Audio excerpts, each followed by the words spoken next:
Welcome to Conversations and Catapults, the #1 after show for the #1 Tales from the Loop podcast. I am your host, Nathan, and today I am joined by a bunch of kids from the 80s. Say hello, 80s kids. Hi, it's been a while. I am an 80s kid named Ben. I am definitely from the 80s and love my 80s music. Hey buddies, what's sizzling, crackling, and wheezing? It's me, Carla, and I am part of the Tales from the Loop podcasters Club.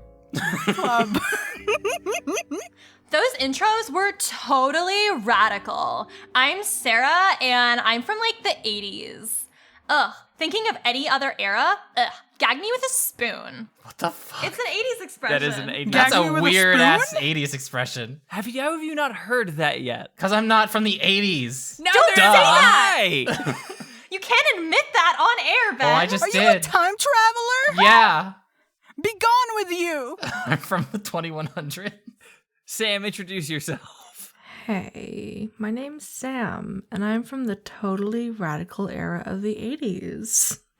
Well, I've timed it out. This is coming out after our great Tales from the Loop episode is set to premiere, which will make this intro super funny if it doesn't come out on time. And Watch this it come out the Conversations day and before. Catapults. Yeah. But naturally, now that I've begun to play with you all as players, I figure that we can go ahead and retire this show and just start Okay. doing Tales from the Loop full time. This has been I'm okay with that. Sounds good. what I've been after. This I love Tales from the Loop. it was a great I time. love Emma. You're finally a player, Nathan. How does it feel? It feels great. I'm a very competitive player. So I just was trying to say all of the lines before any of you all could say your lines. Oh, you say them faster and they become your lines. Exactly. The audience doesn't know whose lines they are. And if I say Damn fast you, enough, Nathan. they're my lines. I'll get those lines next time. But no, seriously, let's go ahead and talk about the actual show that you all want to talk about, Trials and Trebuchets. Good news, everyone. Artis is back. Yay! Yes. I wanted to ask, what did you miss the most about Artis, once he was gone, and the thing that you're most happy to have back now that he is back? Happy to have a parental figure in our lives who doesn't want us dead or incapacitated in some form or another. Ma and Yeah. Paul Winsler want you dead and or incapacitated. Incapacitated folks. as they want Winsler at home and stay with them and look after the farm. It's like, I feel like the role that a mentor character always plays in an arc, I mean, I know that we're not literally kids, but we really are kids, I think, in this story, is I think that there's a certain both literal and symbolic kind of stability that these characters provide, and I think it's a feeling of security in a home base that you sort of get from that. And obviously you can't have too much of it because you need to have stakes, you need to have these characters solve their problems on their own. But I think it is this feeling, especially for the characters, and also I guess just looking at the story from a bird's eye view of letting the characters breathe, which I just really like and I think is really interesting. And I think removing that from us with Artis was a very interesting choice, and I'm excited to see what now looks like. I don't know if this is going to make sense, but Sereneth as a very caring person for a lot of people, I guess missed having someone else who also really cared about us. I feel that. Yeah, but what about him did you miss? It was nice having someone worried about us as much as Sereneth worries about everybody as well, and someone who worries about her as much as she worries about other people. aw. You do all the caring for. You need to feel cared for too. And having him back is sort of this moment of, oh my gosh, it's an adult figure that actually cares about us. I miss this. Or who has shown outrightly that he cares. Yeah, I guess is Artis the second person where that's true in her life? Outside of, I guess, Lord Peters is the only other adult who I can assume has ever cared about her. Which made me sound that makes it sound like I'm dunking on Sereneth. I don't mean that as me trying to be rude. It's just she had a very neglectful home environment. No, yeah. I imagine, I think I said this in the episode, Lord Peters is that really, aloof but sweet grandfather who really shows that he cares about his grandkids. So yeah, definitely Artis is the second person to show outright how much he cares about us. Hell yeah. Apart from having someone back to annoy, You can finally kick open the door to his office and have an effect to it. that was so sad. Like when we went down there and it was just like so quiet, and Integrity does not know what to do without like Artist being in that room. So she's like, I'm going to snoop in this other room because I just want to like do some mischief. The fact that you show affection through mischief makes so much of your relationship with Luke make sense now. Wow. What relationship?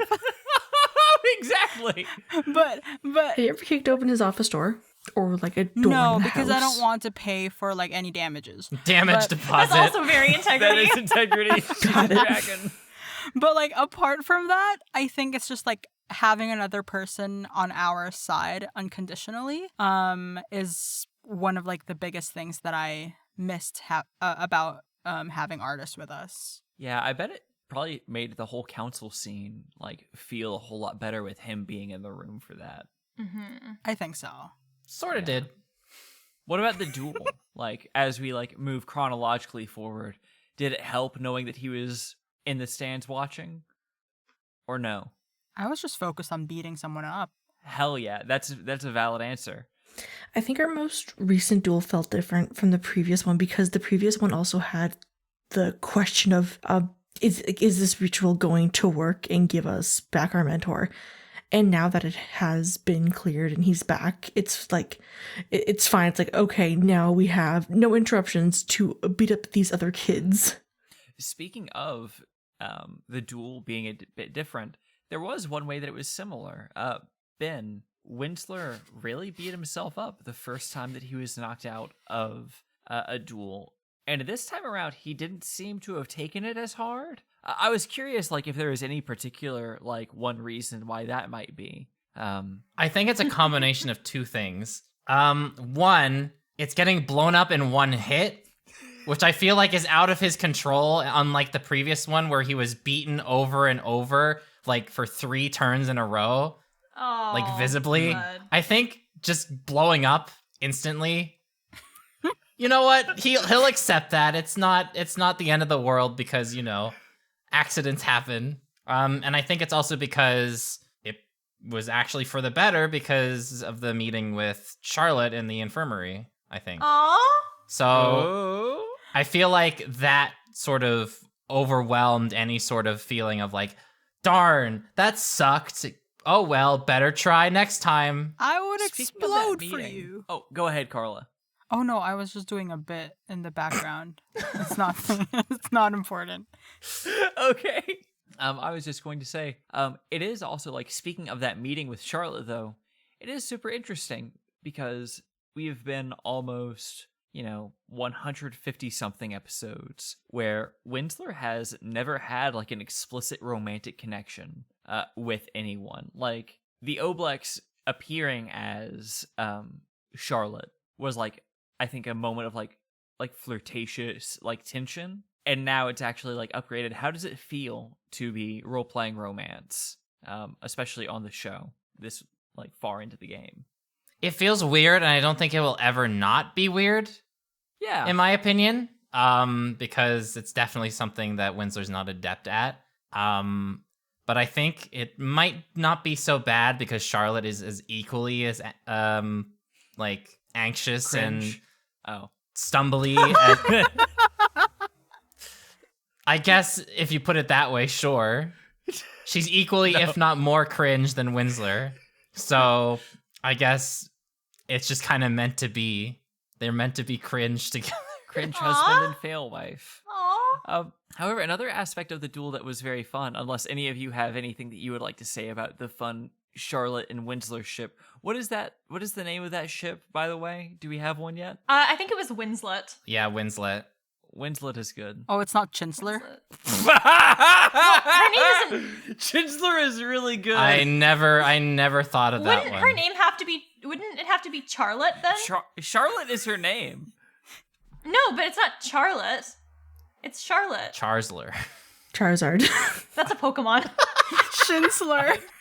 We're in the weeds on this. I don't know. Winslet is like the placeholder. If nothing better comes from that, then that's it. That's it. Yeah, everyone, leave. If you have a good idea for a ship name, leave a 5-star review on Apple Podcasts with the ship name, and we'll read it out on air. If you leave it as any other rating, we will not read it out and we will not acknowledge it. I'm sorry. If it's It a doesn't 4.9, exist. doesn't No exist. consideration. I wanted to talk to you all about a fun aspect of the duel with Syndra, specifically how you are speaking out for Golem rights on her behalf. How do your characters reckon doing that while also going to go help Crow make golems here over winter break? I mean, I don't think that we fully, like, obviously we as the players know that Crow obviously has some sketchy shit going on with those golems, but I don't think the players really know that much about Crow Corp is one potential thing. It's like, oh, sure, this is fine. It's not like these are, you know, creatures that have lived in the school for a very long time. It's more like, oh, these are constructs. So I think there's a little bit of that. And also there's a little bit of like, the reason that we read the stuff out for Golem rights is not because any of our characters are insanely invested in that. It's because Syndra asked us to, and Syndra is our friend. Ah, okay. So it's not about the ideals, it's more about the connections to another person. Yeah. That's at least my read on it. I don't know about y'all. Mira's not a true believer. No. Yeah, like, I mean, Serena believes in the freedom of all, like, no matter what they are. So, but she doesn't have the knowledge of the history of golems and that kind of stuff. And Syndra is so passionate about it that when Syndra is like, yeah, do it for us, it was like, okay, you obviously know what you're talking about when it comes to this, and I want to help you. Like, I think it's, yeah, like what Sarah was saying, it's more on the relationship with a friend than it is about, like, values because of the lack of exposure. I see. So you're more like trying to help boost someone else up using your platform rather than like express any of your own genuine views here. Well, you make us sound like assholes. I'm sorry. You know, I guess I'm just a true golem radical, and then I see. Are you saying that we know- have no integrity? Oh my god. No, you do What do you have mean? She's right integrity. there. God. Speaking of integrity, though, after casting Eldritch Blast Oof. during the actual duel, do you feel like, how do you feel? Do you feel more comfortable casting Warlock magic out there in the open? Or is integrity like more of just like, oh, I shouldn't have done that? I've been thinking about this a lot, and my answer to that is, at that moment, integrity wanted to win. I don't think at that point she knows the repercussions of being a warlock. Like, I was asking Luke about this off air, and I was like asking him, like, how many warlocks are known? Like, are warlocks seen as bad? Because it is possible that warlocks are not, viewed as evil. It just so happens that the people in the book, like, succumbed to evil. Or just right? died terrible death. Or just Or died just a terrible perished. death. So, but I don't think I really got like a conclusive answer because he never answers questions because, like. I'll try to ask him and find out on your behalf then. Thank you so much. Thank you so much. Yeah, no problem. So as for integrity, I don't think she knows she would know if there would be a repercussion to that. Like if someone would be like, you're a warlock, you're evil. Yeah, and we've treated it like a bit of a foregone conclusion that it is like viewed negatively. What about Mira or Serenep? Like, did they feel any certain way when they saw that magic being cast? I think it was like more like not, oh, integrity is doing a bad thing right now, but more like, oh, we don't want integrity to get caught. Just because, like, obviously, Mira has had a conversation with integrity as to, hey, I'm concerned about this warlock stuff. Like, let's make sure that we all have our head on our shoulders. If anything dangerous is happening, we'll deal with it together. So she does have that concern, but it's not something where, it's a much larger concern, especially because that scene happened in the context of the risk of expulsion. It's a much larger concern for other other people finding out and making snap judgments against integrity or the entire party because of her warlock abilities. Very true. I think just in the context of what's been happening around Sereneth recently, when it comes to warlock stuff, it's kind of like, oh, my cousin is more comfortable with this other kind of magic. So is it really as bad as we were told before, sort of thing? And kind of using that as part of her, judgment of, would it be so bad if I, went with the deal and saved Angelica and maybe changed some things about my lineage? Interesting. Very interesting. Sarah, Comes you look like you have something that you want to say. No, I was just curious, Sam, because you said that. I'm wondering, like, with everything that's happened and the progenitor's offer, if there's anything that they could say to you right now that would make you, like, really strongly reconsider or accept. Yeah, especially within the context of the proposal. Yeah. Ooh. Like, I want to Join keep the that dark front and center side. because it's turned from like something that you could potentially like duck from to a public affair now. Like, people are going to start calling you Princess Cinderman or Princess Sereneth. It's all gonna be formalities and nothing else. And lots of romanticization of like the royal life as well. So yeah, please answer Sarah's question with all of this in mind. Honestly, right now, because the most she properly understands about the progenitor in general is what integrity has talked about. So she knows the progenitor at this point has gave it integrity powers to protect us in our fight with Nesca, has tried to bodily injure her when she tried to talk to us about it. So there's kind of the threat there. She's also now talked to the progenitor to get help for Angelica, which didn't work. So I think with everything happening right now, where the proposal is a very real thing as opposed to a when's it going to happen when she first talks to the progenitor in the hatch. I think honestly at this moment she's stressed enough and her mind is completely blank on all of her previous plans that if she was offered it and offered I'll give you a couple of freebies before we properly make a contract. You can heal your friend, you can do the thing, and then you work for me. I think she would go for it. But like, as I said in the episode, she wants to talk to you guys first because she says she saw like what happened when she wasn't 100% sure with Mira and when integrity so was good. revealed as a warlock. So she wants to talk to you guys first. Very fascinating. Now, another question is, are you concerned with how your family is going to view your friends when your parents get here, tomorrow in game time?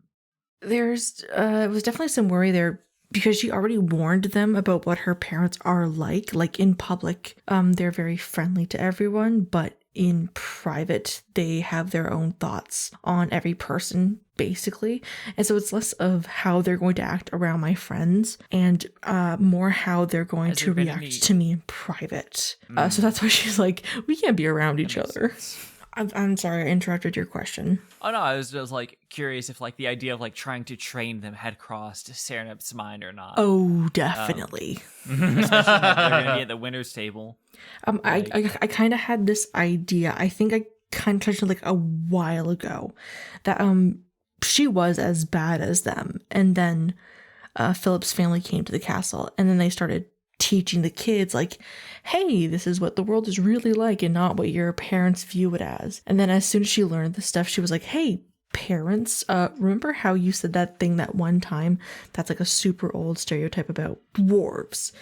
Well, this is what it's actually like in a dwarven community. And they would like, I imagine they would like shut it down, or they would say, oh yeah, that's very fascinating, honey, but we've actually met with dwarves before. Like they would try to sidestep it. You were like the kid on Thanksgiving who like comes back from university and like argues with the parents, and the parents are like, you Yeah. don't know what you're talking Yes, about. and like 100%, like I imagine that's how they would view it as well. Because it's like, oh, you've read this book about this thing, or you've talked with people about this thing, and suddenly you think you know everything because she just jumped onto this knowledge with like a, hey, guess what? And they're, oh, so you suddenly know everything about this? And it's like, well, no, but Yeah, No. you've been to school for a semester. Go back to your closed off worldview. go back to your chambers on the top of the tower. So if that's the case, does your family hate the like Philip's family? Like dislike them? I think there's a lot of tension there because I think in their mind you, this is based on me. I don't know what like the concrete history of our families are, like what Luke has created. But in my mind, it would be like, oh, you're turning our kid against us. How dare you? So there's a tension there, but obviously because they're important people in the cast, so they can't really be outright about it. Like, I would imagine like snide side comments, that kind of stuff probably has happened in the past. That tracks. Speaking of parental reactions Scary. to things, tell me, this is like a question for all of you. Which set of parents do you think would have the harshest reaction to finding out about the ritual that you all got in trouble for? Mira's. Mira's. Yeah. 100%. Yeah.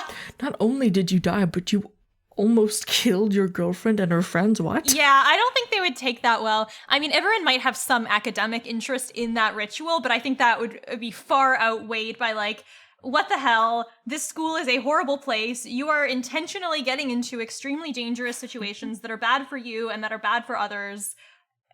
Fuck no.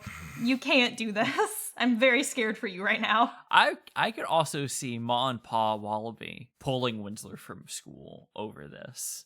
Couldn't you? Yeah, less angry and more genuine. We need to wrap you in bubble wrap and put you in a padded cell. The precious Yeah. little boy. They Yeah. probably would view it as, oh, there were deaths in the ritual. Our boy didn't cause Yeah. it, but it's still very scary that he was in a situation next to it. Do Like, you think it will be a shock to them when they find out? Because like when Winsler came, no. No one When would Winsler find out came, about like- it. But in the scenario where it did get out, they would probably be That- like pretty scared, if anything. mhm. But, He's a- again, Winsler's he's a their wee precious bab. little boy. They would probably like, I mean, all he has to do is like twist his cheek and say, I didn't do anything, and they're See, just say, you're that's the absolutely right, honey. That's the nice thing about playing a gnome or they're a just, halfling they're is that you get so, to, like, they're so have oblivious. that, oh yes, I'm just a little child who doesn't know anything. I'm just a little guy. I'm a little birthday boy. I'm just a little for guy. the rest of your life. Come on. It's also my Pulls out a birthday. wand and blasts somebody. Oh, speaking of that meeting that you all had, though, how does that process? How did all of that make your characters feel about how the administration runs the school? Like, do you feel like the university is in good hands after that?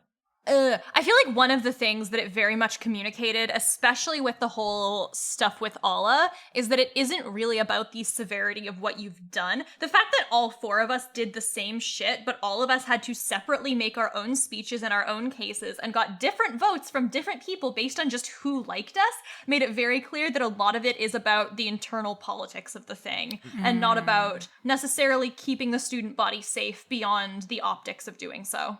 There's definitely some internal mechanisms going that really don't care much for the stuff outside of the school.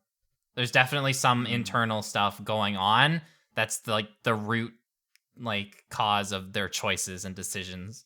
I think at this point, Integrity's starting to see the evils of The bureaucracy. evils of magic. Like, I think this is like a very pivotal moment for that. Interesting. It's not something that has really occurred to her until now. I think so. Like, even like the whole underbow Yeah. thing, like this is like way different because like it's very blatant. Yeah. I think oddly enough, there's a lot of frustration because the first time we got in trouble, Sereneth got nothing. And then now with such a huge event with the ritual and the stakes that thankfully didn't follow through, like it's still nothing happened. Like if I'm not going to get in trouble, then why am I going to put like effort into like talking myself up when I could be using that time talking up my friends, and hopefully that would help their chances better. You're the daughter of royalty gets nothing but just a slap on the wrist. I mean, because you're also expected to do something for them in the future, though, right? Like, 100% Probably. most likely. Yeah. And even though she is far from her parents and from like the capital kingdom, her status is still like so overarching than who she is as a person. It's an invisible force follows her. that follows her wherever she goes. Yeah, Sereneth will never know normalcy for as long as she lives. Unless Damn, that really drives home. You should take the deal, huh? Yeah, the only way that exactly. you can ever is by rewriting your own personal history. like the second Luke was describing how everyone is like watching how she like walked and moved and like how she acts and the contract of like how she had to dress and how she had to act, it's like a very driving moment of it doesn't matter if I take the deal or not, like because I don't really have control over my life right now. So like getting some semblance of like perfect like normalcy versus having to act like a queen like before she's even like the queen. Yeah. It's like one deal sounds better than the other. Absolutely. Moving on a little bit. Speaking of bad parents, Sarah, how does Sarah? You're a bad parent. Harsh against the No, Marchands. not against What's them. up? Actually, against Adeline. Okay. How does Ooh. Oh, true. we found out that Adeline is confirmed lich? Confirmed lich. Hashtag lich All right. confirmed. Oh my god. Like over the course of this, over the past arc or so, I've always been like, how does this new information about how shady Adeline is affect Mira? And here's another version of that question. How does it affect her view of Delnus's interest in necromancy? Like, especially after hearing Yeah. Elric say, yeah, she got really into necromancy and then she was changed totally.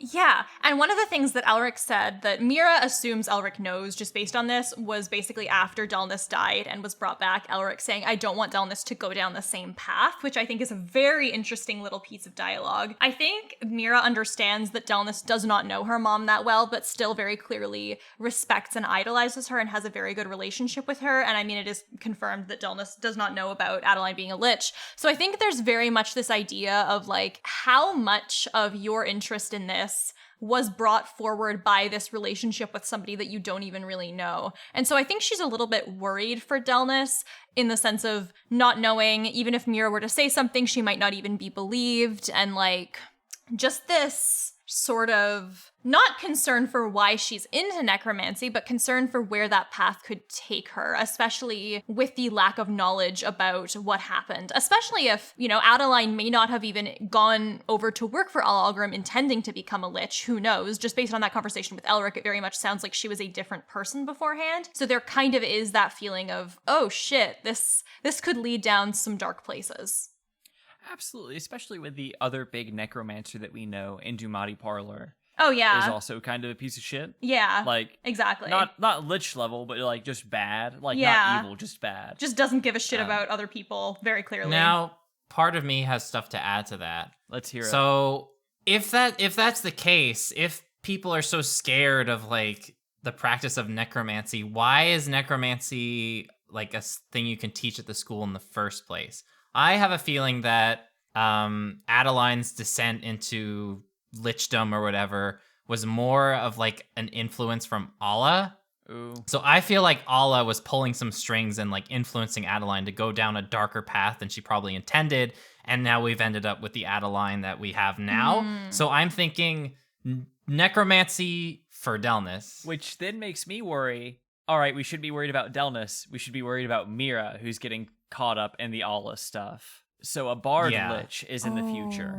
Oh god. Yeah, like, is it a job requirement? Like, when, like, for Allah, like, that you have to be a lich? Maybe for her like inner working circle, perhaps. One of the things Her circle of liches. about Oh, the I hope teaching Altine doesn't make it in.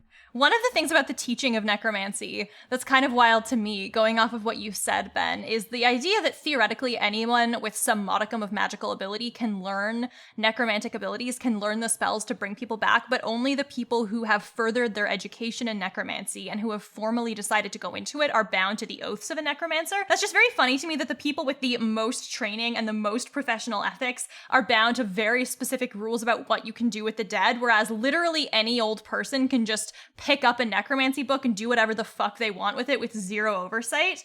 I don't know. That just seems so backwards to me, especially with the stuff about like taking out the book. It's like, oh, you can't take this out if you're a necromancy student. But if you don't have a lot of training and haven't taken an ethics of necromancy course and have responsible risk reduction methods, sure, go for it. Like, what the fuck? I mean, there's another whole part of it too. Like, let me think.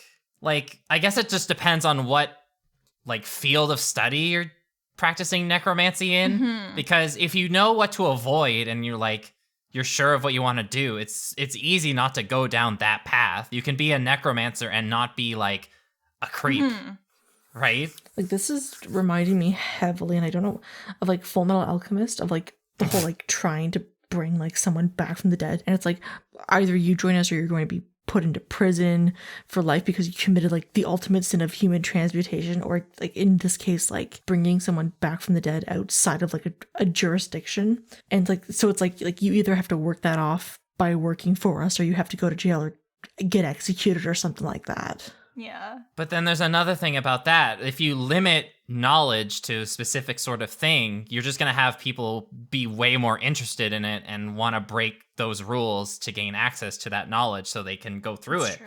It's like, if you want such strict rules in this field of magic and you're so scared of it, why have it in the first place? Yeah, like why have class like for like baby's first necromancy book? My bigger question... Unless it's just a tool used by Ala Algrim and her inner circle to get people to become she invented the necromancers, and pipeline. then there you But go. what really is wild to me about all of the regulations and all of the red tape regarding necromancy is that perhaps this is the case, but we have not yet seen it. That does not seem to exist for an easily arguable, much darker, much more evil school of magic that is enchantment. Like, enchantment, I don't know what y'all think. IMO, enchantment is like very clearly like the most potentially evil school of magic out of all of them. The fact that they have ethics classes, obviously. The fact that they don't have these kinds of oaths for enchantment wizards is kind of fucking buck wild to me, which makes me wonder what the precedent was to create that red tape for necromancy, if there was maybe a specific event that occurred that required these oaths to be signed, or if this is like a cultural, long-standing tradition among necromancers. Like, even though we've been in this world for like well over like 140 episodes, like we haven't like dove to like the deepest parts of like each magical study. Like, we've definitely over the last several episodes dove like into necromancy. Like, what if we like just dive into each field of study and then we become like super powerful because we know all the forms of magic? Transmutation arc where we just bake. Are we avatars? Oh shit, we're the Avatar, but there's like more steps You're to not the it. Avatar, you're the magic school bus. Oh yeah, that's a really great business. Although you have a point, delving into the other like reasons why these magics are being taught at the school might be useful in determining why necromancy's here and why are some regulations so strict on one school and not the other and stuff like that. It would be useful to get an understanding of like, that makes sense and this doesn't. Yeah, great talk, y'all. Goodness gracious, Carla, are you okay? This is like very deep, like discussions, and I'm just like, those are very good points. I do not have a point because I don't understand. It is things. deep, like the dark forbidden magics of necromancy. True. I mean, I don't know anything. I just think, hey, wait a minute, and then I try to jump in before I forget it. I just like that there is like a potential for what's the word for it? Like conspiracy. Oh yeah. Like Then there's so much like a conspiracy shit potential at the conspiracy school. happening here. We always knew there was a conspiracy, but it just gets bigger and bigger. Dude, yeah, like we saw a lot of people with masks. Like, imagine if they had that whole like mask scenario for each of the different buildings. Like, they all have like a secret underground room and people with robes, and it's like, welcome to the secret enchantment. Like, Yeah, like what? Imagine if there was some sort of like necromancy project that that a necromancy professor wanted to do at night somewhere on campus. The requirements: you must wear black robes and you must have a mask that covers at least like majority of your face. And then he goes and he bumps into one of the other schools of magic also wearing the robes, and it turns out like they double booked the space. Yeah. The thing about the masks that's interesting to me is I wonder if there is a connection there to the bank in Nebulosis, because one of the things there is that everybody working there were these, grubs who had to wear these masks with, robes and different facial expressions. I wonder if there's a convergent tradition there or some connection. Not that you can only have one group in your world that wears masks as a ritualistic thing, but just based on the fact that a lot of these things might be linked and the whole idea of the death and the reconstitution that occurs in the bank, I wonder if there is a connection between those two things. See, all of Death this plays a really I need you it all plays a large role. I need you all to write this down. That way I can remember these good points when I talk to Luke in a few days to do the DM's part of this. There. There. Masks. Masks. Carla, go ahead. Oh, like I was just thinking, because like I sort of see at this point in time that necromancy is it's like a craft, and that is why they have the necromancy convocation gathered. Apparently that's their name. Really friggin' cool. And like, do different magic branches have like these communities or organizations that serve as like judge? What were they even doing there? Like they were judging or they were grilling artists. So I wonder if this exists for other branches of magic, because there are I assume rules within each that people must abide by. Absolutely. It's one of those things. It's always like I see it from the DM's perspective, and especially making a show. It's one of those things that is so interesting to learn about, like as it has become relevant to the story, and then wanting to learn more about it pertaining to everywhere else.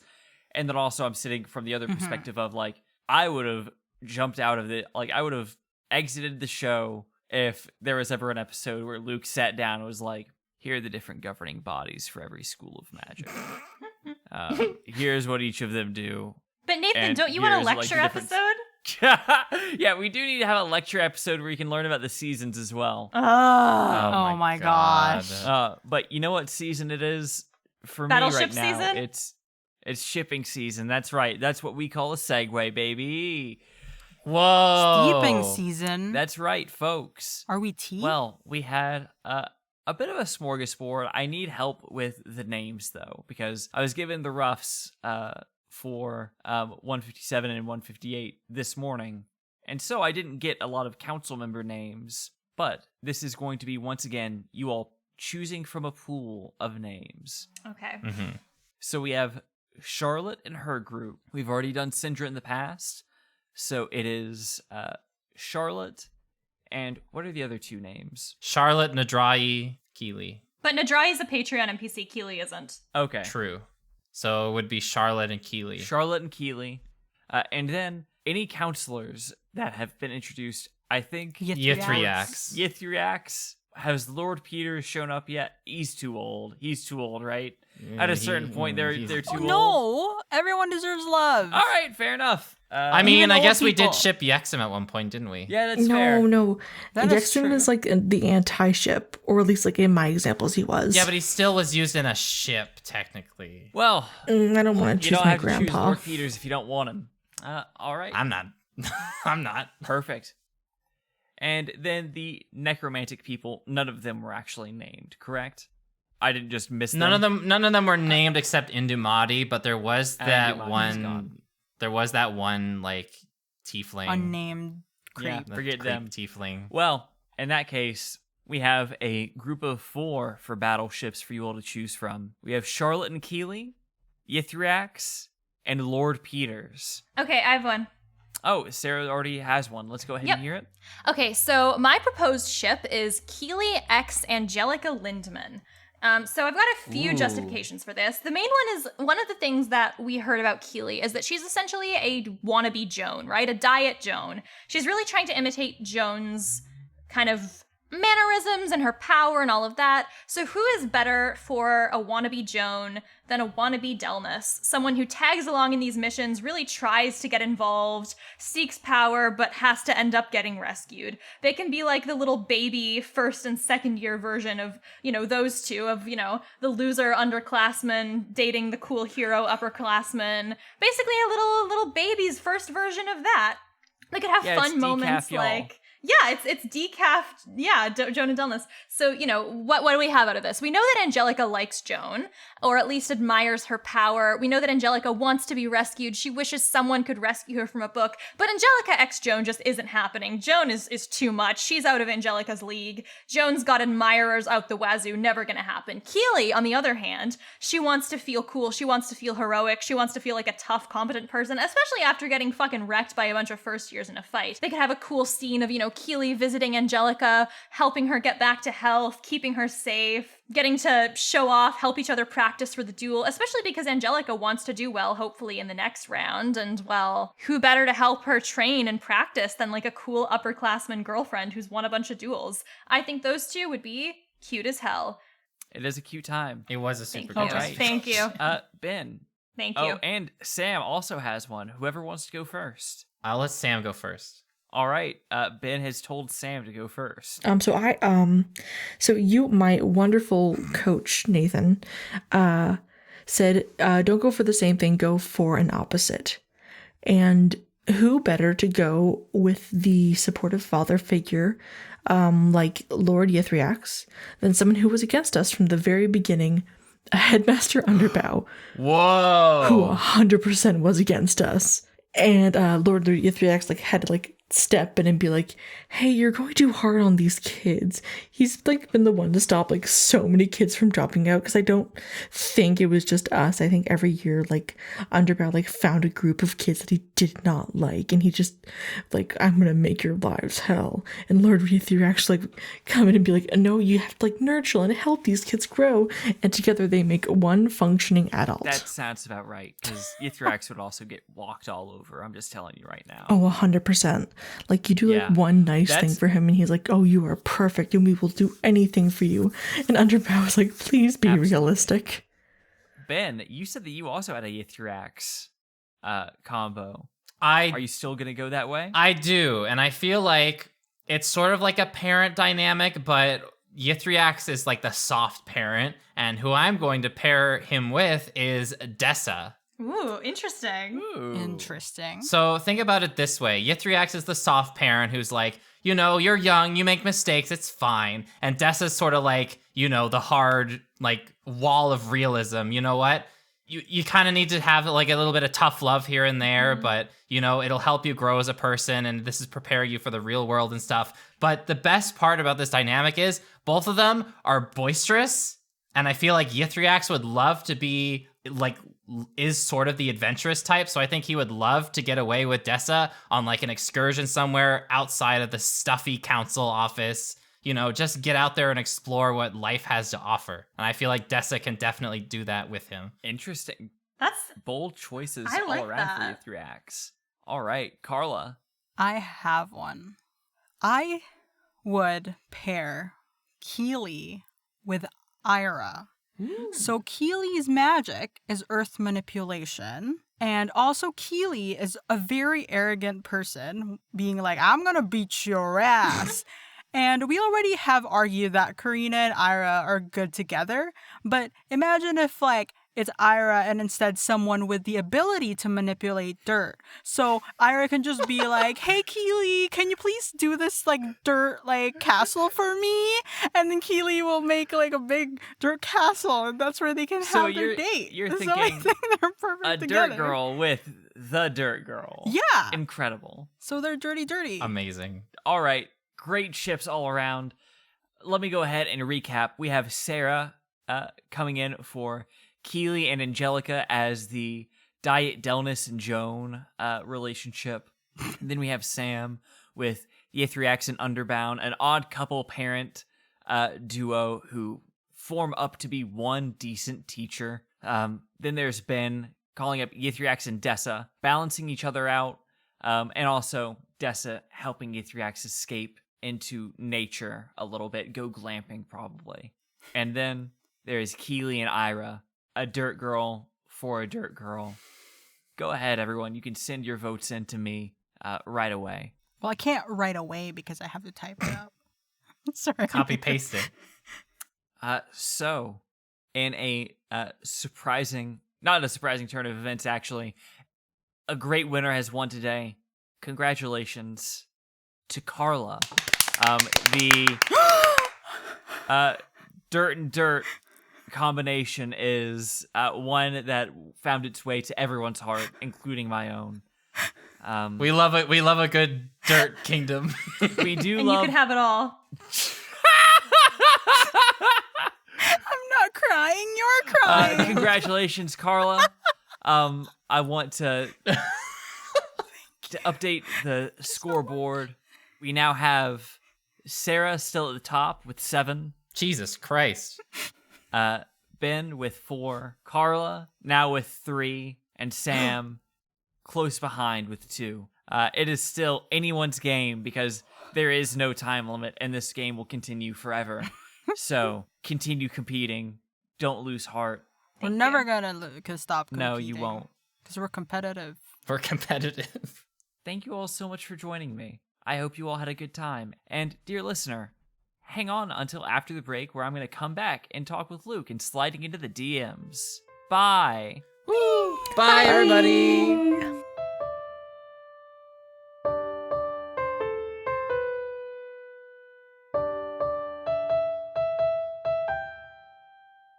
Welcome back to Sliding into the DMs.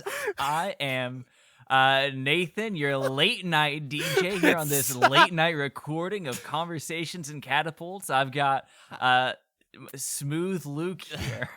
Hi there, it's me, Smooth Luke, joining you at a nice 10:17 p.m. The latest Trials Artist? and Trebuchets recording in 3 years. It is artisty. At first I was like Todd Gonzalez, and I was like, no. Todd is so smooth and hot. Unsettlingly so in a fun way.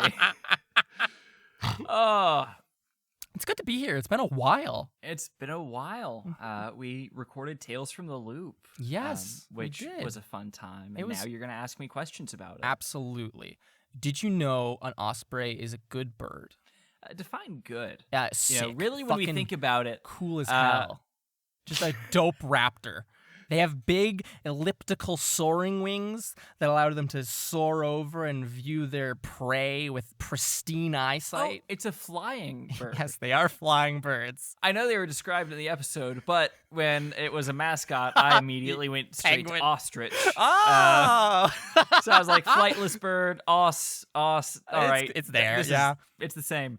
But no, we are here to talk about this fun little set of actual Trials and Trebuchets episodes. Yes, fun. And first things first, he's back again. It's Artis. Yeah. And Was- this is that- your first? It's your first extended period of time getting to play I as see. him. Yes, it is. Like this was the first time where we saw him where he wasn't. Well, I don't know. I guess he was kind of recovering, but in a different way from being revived. Since Yeah. getting turned into a rock. This artist is it has to be different than like the artist that we last saw.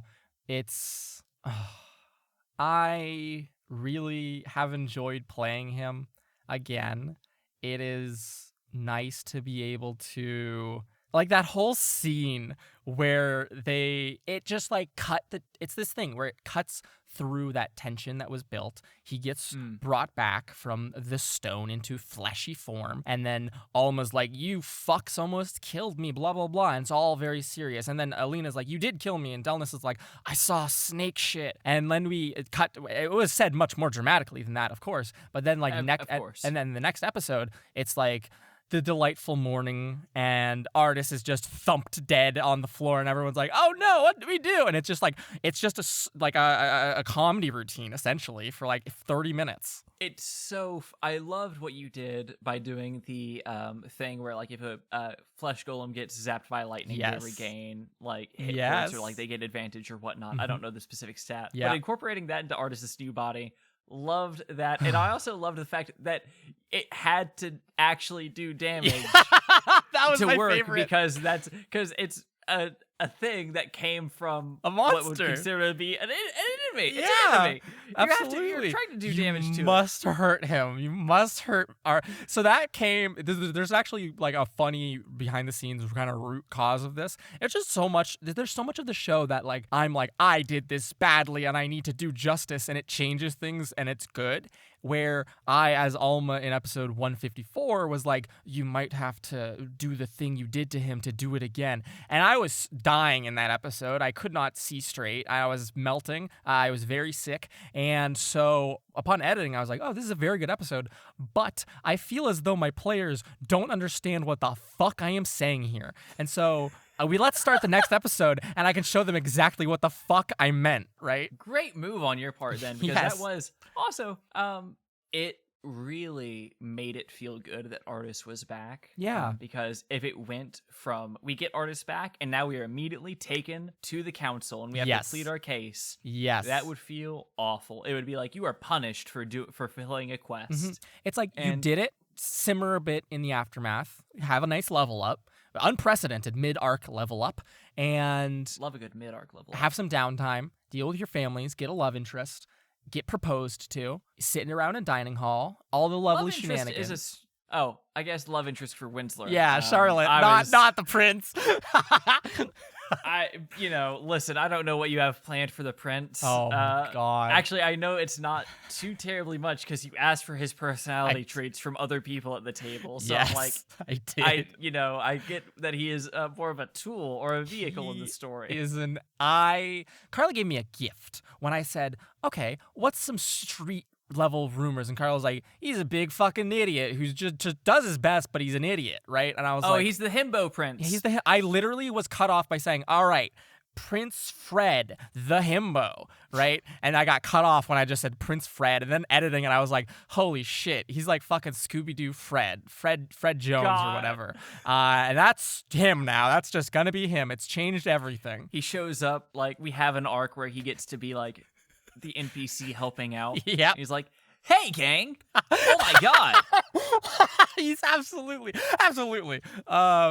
Yeah. And so we get all that downtime. We get all these fun things. And then we get the hooks put back in and they get pulled essentially down below the school to deal for their things, which turned out good. It went fine. Yeah, it went great. I'm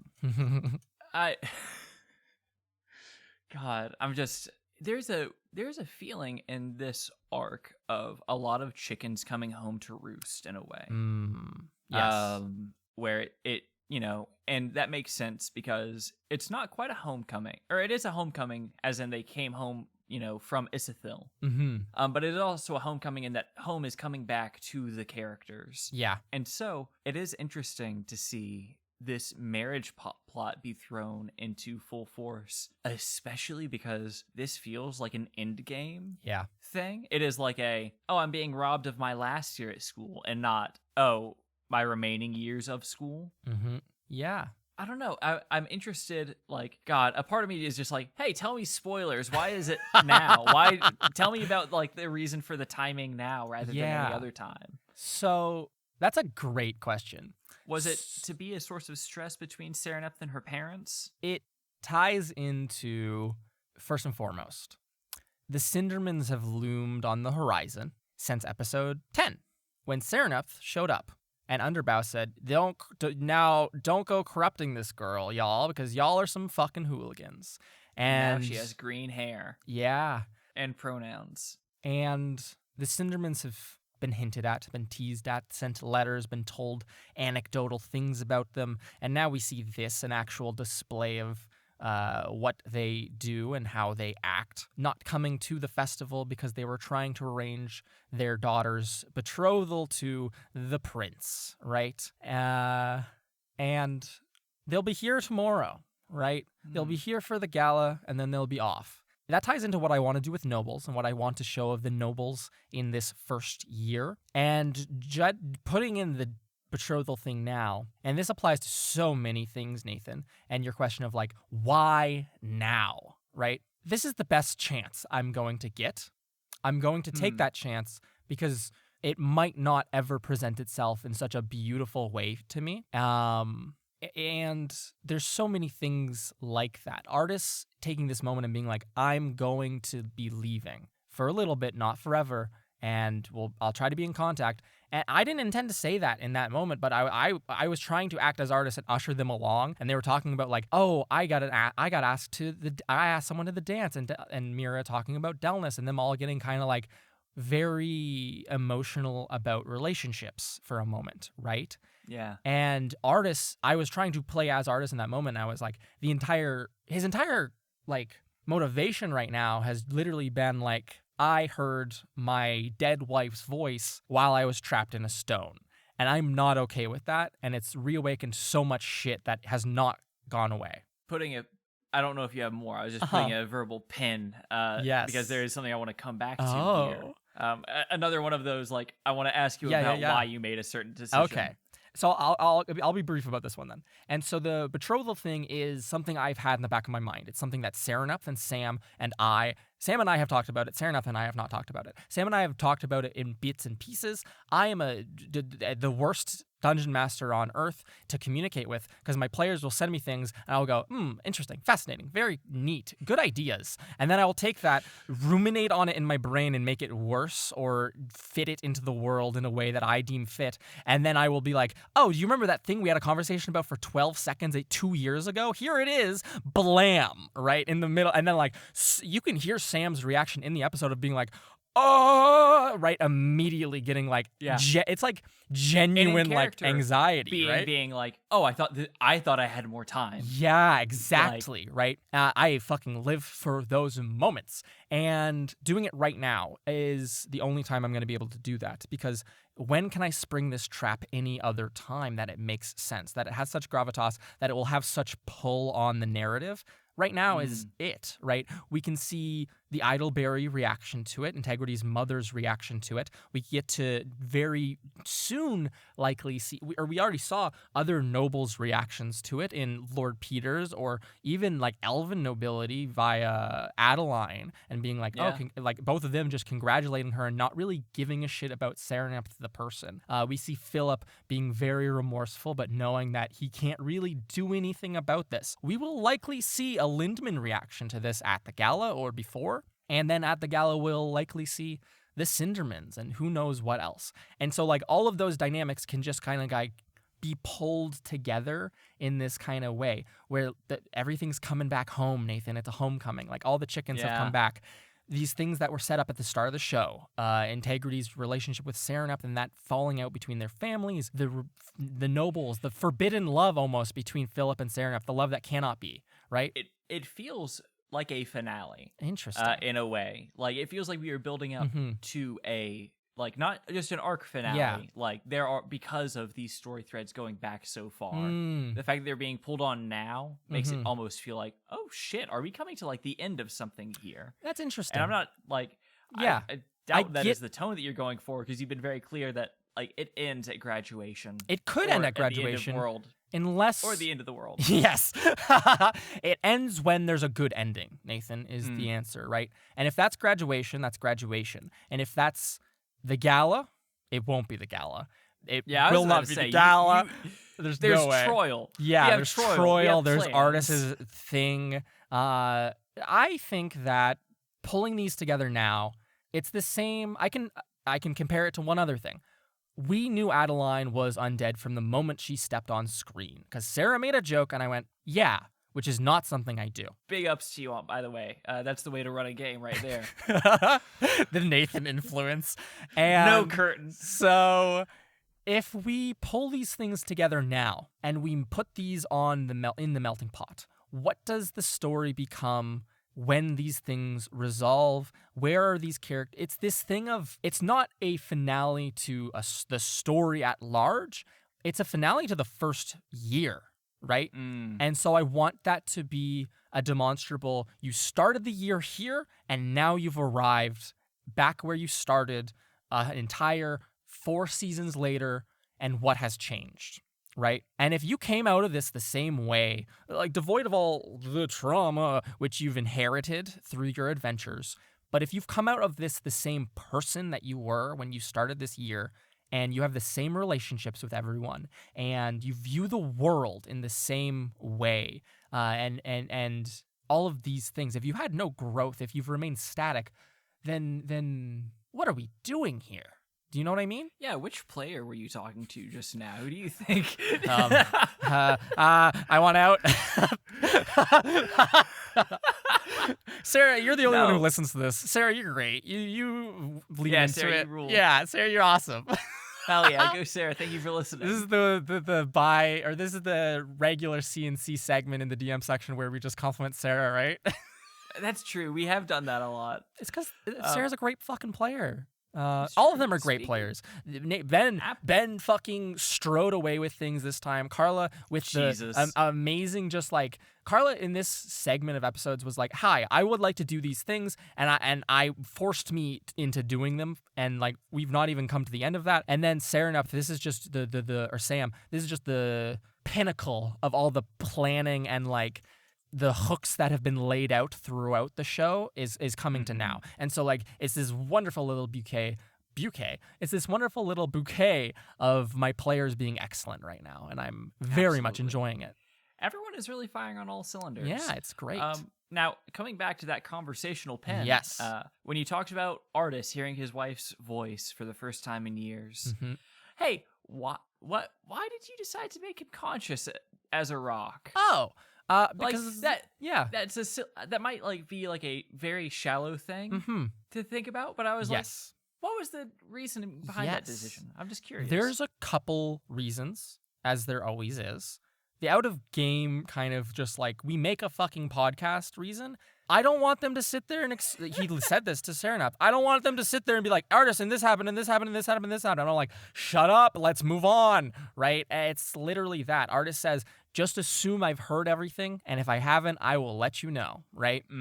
So there's a conversation between Serenep and Mira about the fucking hatch. He was there for that, right? As was another person who had a necklace in the room. There was that's the theme of what's happening in like Autumn's Blend, low key, is everyone is listening to every conversation. Luke just found out about the NSA, you all.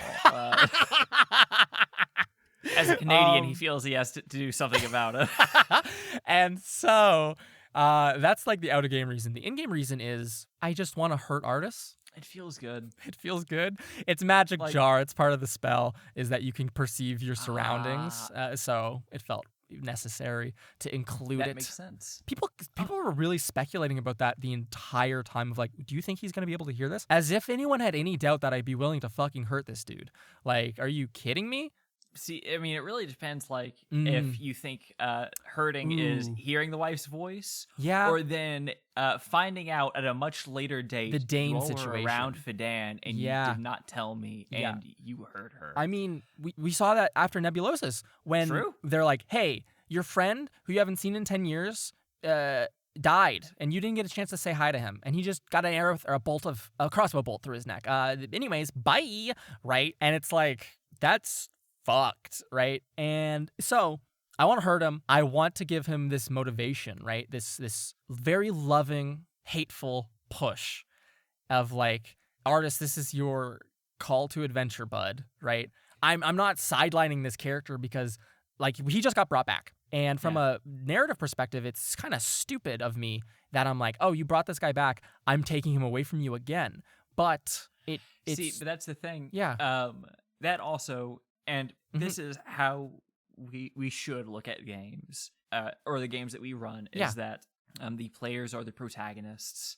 This is, at the end of the day, like their story that we are helping to tell, or at the very least, they get to be the main characters of the story that like we are getting to craft around them. But that reasoning that it is bad narrative presupposes that the resurrection is about Swim, and it is not about Artis. Yes, that's a very good way to frame the situation, Nathan. And I think that comes across when he's like, I'm leaving and like, I'm so sorry. And they're all just like, no, this is good. Go and do it, right? And like, just don't fucking kick the bucket while you're out there and like, be sure to stay in contact with us. We'll help you sell your stuff, dude. And like, go find out, right? And like, I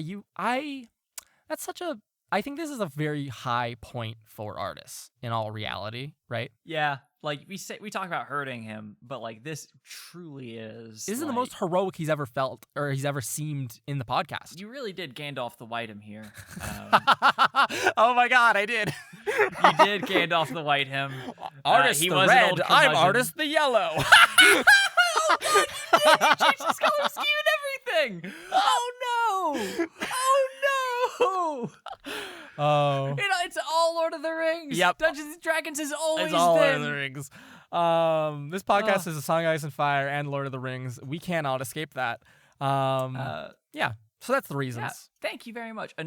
This is another question that is purely my Yes. own curiosity. I'm so interested. Just hearing you talk about the craft, because there are lots of considerations that you have to do that I don't think that many people have to think about when listening.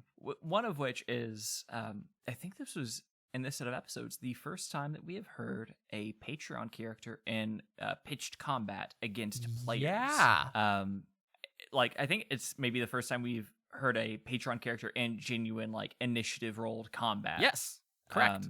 So, question, how do you decide to play a Patreon character in combat? Did the patron give you hey, should they fight? Here's what they're going to do. Interesting. Some patrons do, because some patrons really like combat and they're like, here's what would be going down. And I'm very thankful for that if I ever have to use them, right? Nathan, if I recall, you sent me a bunch of spells that Canon Nathan would have, because I strongly suspected that Canon Nathan might run into combat during Faint of Heart. That was just a genuine thing that I was like, this could go down at any moment. I don't know the way it's going to go down, because they went and grabbed Canon Nathan right before the Nesca fight. So I was like, is Canon Nathan gonna be there for this? I was so excited. Yeah. As it was. God, I've finally Yoko'd my way into this thing. In other cases, so that's one type. And the complete opposite end of the spectrum is people who describe the character. This is the Syndra type. Here's the character, here's the motivations, here's the things she's doing on campus. She's a sorcerer, end of story, right? And so I was like, sorcerer, got it. And found, Okay, that makes a lot of sense then. Because then that gives you an opportunity. Now, when building out the character sheet for battle, yes, you can then build it out based on the character preferences and stuff like that, Absolutely. which explains the focus on enchantment through Crown of Madness. She had a bunch of kind of control enchantment, kind of just a control wizard, right? Or a control sorcerer, I suppose. And so the plan was to try to corral everyone a little bit, right? Because the entire thing with Syndra is just a kind of presence of, look at me, Trying pay to attention sway to me. minds. I'm winning the hearts and minds of the people, right? And so Crown of Madness, some other illusory stuff as well to just try to stay out of combat that didn't come up. And then the best spell that I love Tasha's Caustic Brew. It's genuinely one of my favorite spells. It's a bad spell. It's just a bad spell. It's a shitty spell. You spray acid on someone, it doesn't even hurt them until the next turn, and they can use their action to just wipe it off. It's so bad, and I need it to work at least once ever in my D&D career. Are you kidding me? It takes their action to wipe it off? Yeah. An action economy, that's great to have. Action economy against stuff like martial characters, that's a very strong spell. Against someone who can only do one shitty little thing on their turn, which, albeit with these guys, because they're very strong spellcasters who aren't afraid to throw around their spell slots, in a single duel situation, it's kind of a bit rougher. So nonetheless, Tasha's Caustic Brew, just threw that in there. It's a fan favorite of mine. Many characters in this show have that and Acid Splash, my two favorite spells. And so... Oh, is Tasha's Caustic Brew the one that the material component is a piece of rotten food because it's supposed to be barf? Probably. It's like projectile vomit, I believe. Gosh. And so Syndra's built around her personality. And then we can get someone like Nadrai, who splits that difference very well, where I was told she is a fire mage. She is very competent, right? And like this is her, and she doesn't get along well with people because she's just kind of like super focused on this. So that blends in a way that I really like, the personality and the combat of everything, right? And then I can just play this like kind of like cold and awkward and just kind of like I don't really have social cues character who then in combat is like, oh, I'm really sorry that if you get burnt or anything, it just happens. I can't really control it that well. It just kind of like blasts out and melts people, right? Yeah, it's very much like the person who, while driving, is like, pedestrians should really be watching out for me here. Yeah. I'm the one with like the There's so 3-ton much metal. piece of Yeah. metal. Like you're the one who's supposed to be careful here. I'm having to do a lot more work making sure it doesn't kill Yeah. anyone. And then that can have, and so it's like she just had a bunch of fire and was just going to stand there in the hail and try to blast the fuck out of people, which worked. Winslow went down in one hit. Explosion magic is, that's so good. that anime meme. Yeah. Fuck, delete that, Carla. Don't have me getting a lead on here. Carla, I know I told you not to cut content. Cut this. Cut this. Don't let Luke know. Anywho, this actually makes me think of something else, like hearing about how the thought that goes into crafting those aspects of the characters. Yeah. Tell me, what about crafting groups? Because we have Patreon NPCs who are in the same study groups. Yes. Do you put them together based on like, oh, I think these two NPCs would be a fun like dynamic? Or is it just like a shit, I have all these people. All right, who's in the same year and who can I like throw in here and have it be feasible? I don't want to just have a Patreon NPC group, but half of them are going to be. It really depends. In the Syndra Nadrai case, Syndra's a bubbly little ball of joy, radical. And so I really loved the idea, because in Nadrai's notes, I was given what said she probably only has one friend or one person that she actually enjoys talking to. And I was like, she's a second year. Why not have that be Syndra? Here's some deep cuts. In Faint of Heart, they go to the evocation department, and there's a bunch of flyers for like the Free the Golems movement put up. Nadrai is an evoker. She was the one the past night who was there helping Syndra put them up, so that was a possible chance to run into her. That's how I would describe that as a character in orbit, folks. And so it's so nice getting examples of what in orbit means now. Yeah, that it's like so nice to be able to actually talk about crash it to the surface of the planet. Yes. So I really like the dynamic there. So that's an example of that. Another one would be, I'm so sad they didn't get spoken to, and all the patrons, I'm so sorry. Mr.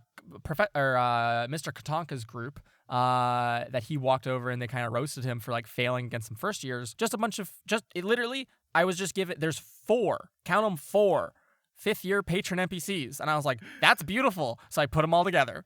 How old are 5th years again? Are they like what? Oh, shit. 5th year would be roughly anywhere from like 22 to 25. Gotcha. Yeah. So like actually genuine adults at that point. Yeah. Peers picking on their mentor Yeah. is very funny, actually. this guy who's like 5 years older than them. When you frame it like that, it's very good. But so like it's definitely a per character kind of like thing of like, where do you fit in this world, right?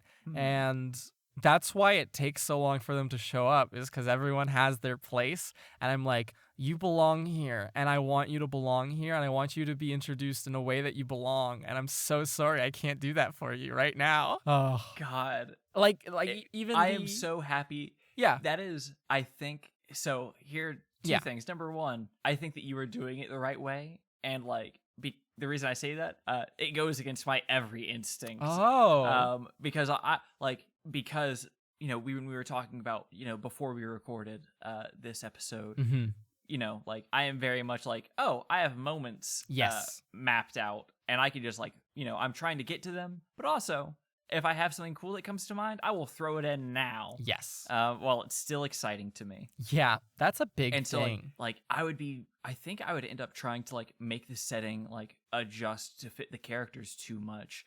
So I think you having that no, you have a place, and we'll get to it. I promise. This is a very good aspect, I think. This is a joke I make constantly.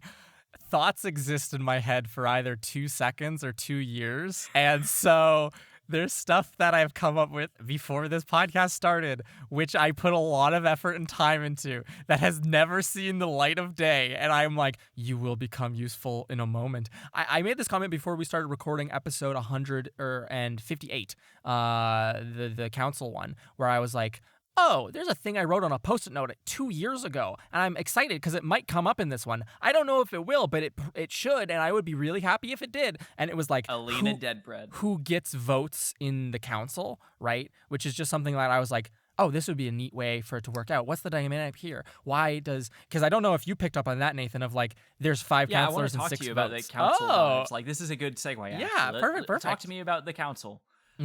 Just because, like, I want to know. Once again, yes, the answers. I know all of these questions have been like, what was your reasoning behind doing this thing? But also, that's why I have it's you. Fun, so, yeah. Like, yeah, why was the council set up in this way? Like, both from a historical perspective in the narrative, yes, and also from your perspective as a person. Like, yes. why is it all right, you are not being tried as a group, it is individuals. Like, why is that the way that they do the trial? Or I don't know if trial is the right word. Yeah. Maybe it is. Hearing, I guess. Reason for that is because they wanted a scapegoat, quite frankly. Like, that's just the genuine truth of the matter. And you can see hints of that in my own thoughts. And I feel like I give so much away in the way that I'm thinking. Alma Alaro in episode 154 asks Sereneth, if you just told me who taught you how to do this, you could pin it on her. Because Alma knows who it is. She just needs Sereneth to say the name, right? But Alma's not going to be a piece of shit and just throw Indumati under the bus like that. She's just not that kind of person. But if Sereneth wanted to, Sereneth can do that, right? And that sets this up of the council's going to want a single person they can put this on, right? And so if you stand up before the council and you say a bad argument, they didn't really give a shit about what the necromancers outside, the necromancers convocation gathered, had to say. They give a shit about what is this student going to say if someone finds out about this, right? How can this possibly blow up in our faces? Oh, those are the students who died? Cool. Like, Alma never even said the names of the students, and then these guys come in and fucking say it immediately. Like, also saying that Delnus died to her mother, who's on the council. Mwah, magnificent. Amazing. Yeah, there are lots of things that I did not consider when listening to the episode. Yes. Hearing you say all this, I'm like, oh, that went more poorly than I thought it did. I thought it went great because they rolled well. They rolled really well, gave away a lot of information, though, and that's the way we like it here. We give them the optical wins, and I take all of the rest of the information and doodle it in my little evil book of deeds to come back later. Never, ever, ever, ever, ever, ever, ever, ever speak in an interrogation without having any sort of legal representation present. Especially with law enforcement. Absolutely. Jesus, please. Yes. You need them there. Don't say shit to anyone. Keep it ever. Yep. To us, not even. Only in the Apple Podcast review section where you put 5 stars. What's that? Like, confess your sins in the Apple Podcast reviews. So they wanted a scapegoat. That's why they brought them up one by one. I also thought it would be more dramatic, and I could get people on their own. Because together, these 4 are very strong. They cover each other's bases. Mira covered everyone with some bardic inspiration, and I was like, "Oh, you little creature, get out of here!" In the moment, support classes are so good when they're played fully. Oh, so amazing! You're so playing many your support classes. So good. Try to be DPS or anything else. They're not. They should be support. Damn it! The roles exist for a reason. Mira supports, and Sarah does an amazing job of it. And killer. Fuck you. You took my fun. They're so good at effectively playing a character. It's very frustrating. And then I went through an order of how, not necessarily, I did intend to start with Sereneth, and in that case I could say this is a truthful statement. I went in order of how potentially fucked they were. Sereneth, this is completely in episode, right? Of crows laughing about it. They're all like very nonchalant about everyone voted that Sereneth stays. You cannot expel the recently announced fiance to the prince of a kingdom who funds your school. That's not something you can fucking do, right? God, it's such the gilded cage. Yeah. Like, Listen, God, she's untouchable now. It's- and there's yeah. nothing she can do about it. yes, it's this. I've been thinking about this all day today, specifically, of like Sereneth as a character has this hesitance to listen to the call of action, right? This kind of like moment in her brain of being like, no, let's take a step back and stop and think about this, everyone, before we just jump into things. Very seldom does that get broken. And so I can feed all these beautiful, super over the top hooks to Sereneth and know that it's not going to come across as utterly stupid. How many campaigns have you played in, Nathan, where you get fucking proposed to by a prince, right? Like, how many None. campaigns does the DM go, I'm giving you unlimited power on a silver plate, just take it, and the character's like, no, right? And that's what's going on here, because it's great, and I'm never going to get a chance to do anything like this again. So Sereneth went up first. And then Winsler goes up, and there's a vested interest in Winsler, and we've got all these other people, and he makes a very because he can convincing- make golems. Exactly. And he gets a very interesting argument. And I told the players this. There was an argument they could make that would convince each of the counselors without a roll. And there was an argument that they could make that no matter how well they rolled, that counselor did not want anything to do with them. They did not want them at that school any longer, right? Was it Integrity. like, there was like one of these for each counselor? One of these for each of the counselors, except for Yithriax, right, who was just in their court, decidedly in their court, because they brought nothing but happiness and good to the Light Sun villages, or at least Lightmere, right? When they they visited. didn't investigate anything to do with the dwarves underneath the city, which Yithriax is like, yeah, no, they don't ask questions. Yeah, This is good. They came to us when they needed it. They just happened to fall into the incidents, right? And so that must have been what happened here. It just happened upon them, and it was an accident, right? Like, believing in the actual innocence of these kids, right? Or as he sees them, kids, right? They're adults. And so Winsler goes up, and he has the people to vote for him. And he makes this argument for, I'm here to learn magic in all of its forms, and that takes a little bit, which is like the thing for Lord Peters. He's a Lord of Mysteries for the Ashwin Kingdom. So like, his job here is to ensure that these students are genuinely breaching the unknown in terms of magic and what it can do. So Winsler to stand there and make that argument, and Winsler's a beautiful character to make that argument, right? Because it's Ben who makes the most fucking gremlin-y decisions. We just saw a public display of him pulling things from the far reaches of like deep plains and like destroying his cat Familiar in the process to make a grub to do one thing and then get blown up, right? Like, that's the wizarding way, right? It's beautiful. It's badass. Emira has the potential prior to the trial to win over Alla Algrim. Alla Algrim is interested in the secrets of this school. Really? Yeah, crazy enough. This is, Luke, you can't drop Yeah. big spoilers like that I heard on this some podcast. grand conspiracies being touted from the first half of this episode. Good speculation. I like Yeah. when Ben speculates because he gives such great and terrible ideas. The whole golems missing thing, Ben's fault. That was Ben's idea. It was never going to be this bad. And then Ben said, all the golems are never going to do anything again. I went, you're right. They won't. They're gone now because you fucked up, right?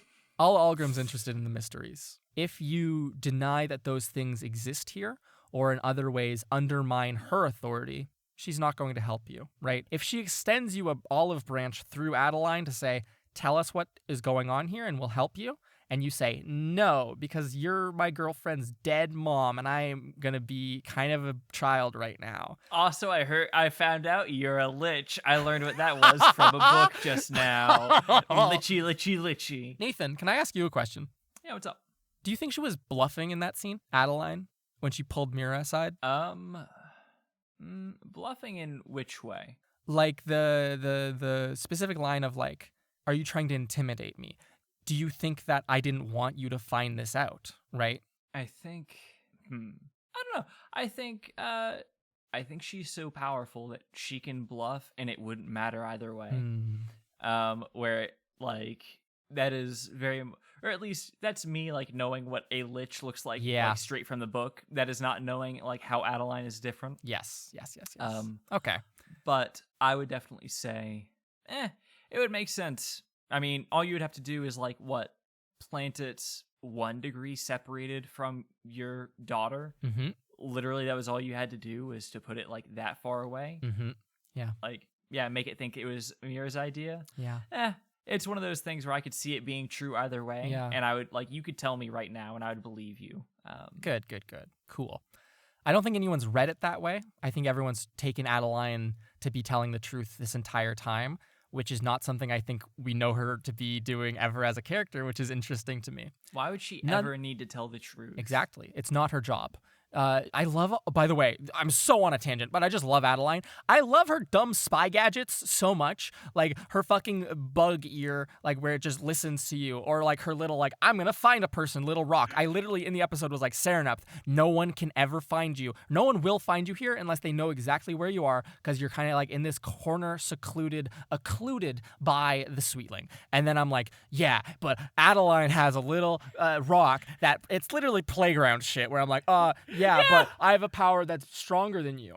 Anyways, back to the council. The unnamed dwarven woman, whose name I will not give in this moment, cleric of Estar, representing the dwarves, does not like the mentions of magic being evil and lost integrity. I think that was it. I might have fucked that up in the episode. I don't actually recall if Alla didn't vote. Do you remember? Did Alla vote for? Oh, absolutely. Okay. Cannot remember who voted for whom. This is the way it goes, folks. Most of the show's built on you not knowing shit. I'm very much like taking notes on like the craft aspect. I really should be paying more attention to the actual show itself. Nah, fuck that.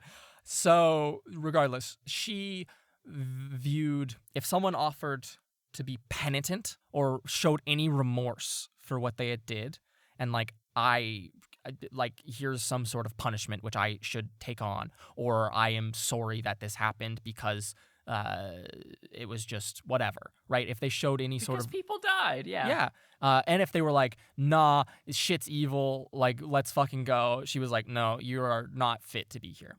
So anyways, that leaves integrity. Integrity doesn't have anyone on her side other than Ythrax. Lord Peters doesn't know her. Alla Algrim doesn't give a shit. Crow, and the dwarven woman, who gives a fuck about this tiefling, right? A perfect scapegoat. And then she rolls a 31, and I'm like, all right, you make a convincing argument here. That's the hard part about like getting that high of a score, is that like the DM table for like different DCs is like, all right, 5 is like easy, 10 is like, you can just do this thing. Yeah. And 15 is medium, 20 is hard, 25 very hard, 30 is impossible. 30 is something like 30 you like most, only could exist in a world with magic. Yes. And of course that would be Integrity Idleberry. Of course. Can I tell you? Do you want me to tell you what the plan was? Yeah. It's not going to come because to pass now. Once again, I was about to ask, like, that was another finale aspect of this. Yeah. Like, it seemed that there was a very good chance of splitting everyone. Or splitting one person. Absolutely. That was the intent. And I told the players that. I was like, I was thinking about expelling all of you. And then I thought better, and I was like, maybe I should only expel one of them, because that sounds more fun. The plan was, if no one was convinced by Integrity's vote or by Integrity's spiel, and she said something that just offended everyone and just ticked everyone's no, I'm not going to vote for this girl box, except for Ythrax, Crow would have, because you needed 3 at least to stay in, half, and you stay. Crow, who has the power of 2 votes for holding 2 seats at the council, his original seat and the headmaster's seat now, which is just scrumptious. I love Crow so He's much. so great. God, I'm so excited for Troil. Troil's gonna slap. Oh my god. Golem writes, like, absolutely. But also, no, please go make golems for fantasy Jeff Bezos. So, the extension that would have happened is relating to what he said to them before their duel. Go on and put out a show there, right? Make the people happy. So he would have been like, the proposition would have been, how good do you think your chances of winning this are? And then kind of being like, we can't expel our best and brightest, so if you win it all, you stay. You lose it all, I'm going to take back my 2 votes, and you're gone before dawn, right? That's great. And we didn't get that, and that's fine. And like, there's this deflated part of me that's like, oh, what could have been? But this is also just, I just really like there was so much earnesty and like emotion in the arguments everyone gave to stay there. I think we got more integrity, backstory in that than we've gotten this entire podcast, which is just, wow, magnificent. Absolutely. So that's We've the come a council. long way from the blood on her brother's knife. Yeah, there's been little hints a lot in this arc, actually, of like after the ritual being like, oh, this reminds you of something from your childhood, and then her being like, Yeah. I thought magic was evil, and I still kind of think it is, but I believe that it can be better, right? It's God, yeah. it's just good. Oh, Good stuff. yeah, Well, Luke, thank you Yes. so much for speaking with me about all of that. absolutely. Is there anything else that you wanted to talk to me about? Like, hey, question. oh, Like, yeah. I know that this is an audio format. yes. But I did want you to kind of, you were wearing a really cool shirt. Oh, I this just whole didn't know if thing? you could like describe it for me. Uh, Yeah, it looks. Is that 100% cotton? I don't know. Oh my God, you I don't don't know, know. you stupid slut. I'm wearing the white one. There may be black versions, depending on if people want one.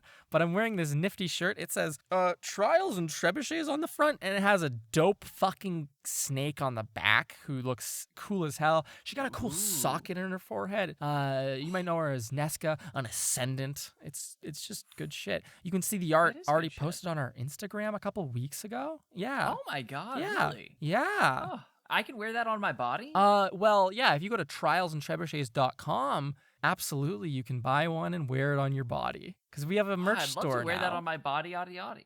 Yaddy. Yeah, we have a merch store, which is cool as shit. Buy the merch. Buy the We merch. have stickers. Buy stickers. There's cool stickers. More on the way. Buy t-shirts. They're fucking. There's one. It might be in 2 colors. It's in at least white. It might be also in black. They're very cool. They're very comfortable. Very. I have no complaints. I think they're cool as shit. I'm gonna wear this for the rest of my life. Yeah, obviously you're going to see it before you buy it. Because Absolutely. that's how buying things on the Yes. internet works. Yes. But I will say, like, it's worth checking out because it doesn't look like podcast merch is Mhm. the thing. Yeah, yeah. It's not just like- a saying slapped on a t-shirt. Also, as someone who, like, owns multiple articles of Critical Role clothing, Uh, I can also say that this is, like, genuinely a step above. And, yeah. you know, listen, it's not beating Critical Role's A tier. It's beating their A+ tier. Fuck Critical wow. Role. Yeah, no. no, I can't say fuck them. They have an Amazon show now. They have, they're the biggest Twitch Yeah, thing. they deserve it. They're amazing. They do deserve it. They're Um, very good at what they do. Yeah, we made shirts that I was like, I will not put this on my body if I hate it. So we made shirts that I didn't hate, and I'm gonna wear it now. It looks sick. If you didn't know it was podcast merch, no one would know, right? It's Yeah, it doesn't even Cool. have the Trebuchet logo. Nah, it just just has words. the title Trials and Trebuchets Yeah. because we're fucking professionals. It's so cool looking. It But is. yeah, trialsandtrebuchets.com if you're interested in that, or stickers. And then there's a bunch of other stuff to plug. Oh yeah, see Apple- that's the thing. yeah. You're showing a really good way of like you're displaying your affection for the show. Yeah. But hey, not everyone can get a shirt. Mhm, You can mhm. display your affection for the show in many other ways. My favorite, giving us 5-star review on Apple Podcasts or your Yes. podcatcher of choice. Mhm. My second favorite, following our socials at Yes. Trials of Trebs. Trials_Trebs. Trials and Trebs. What are the socials? At Trials and Trebs on Instagram and Twitter. Hell yeah. What's our website?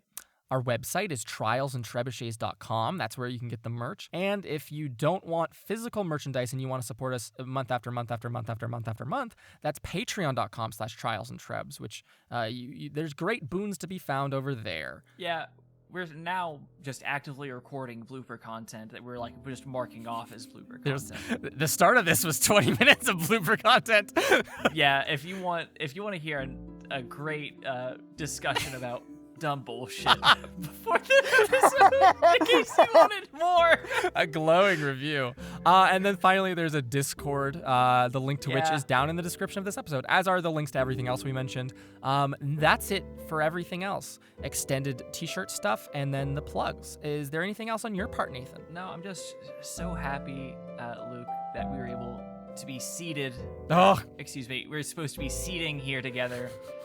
I'm hurt. You've hurt me.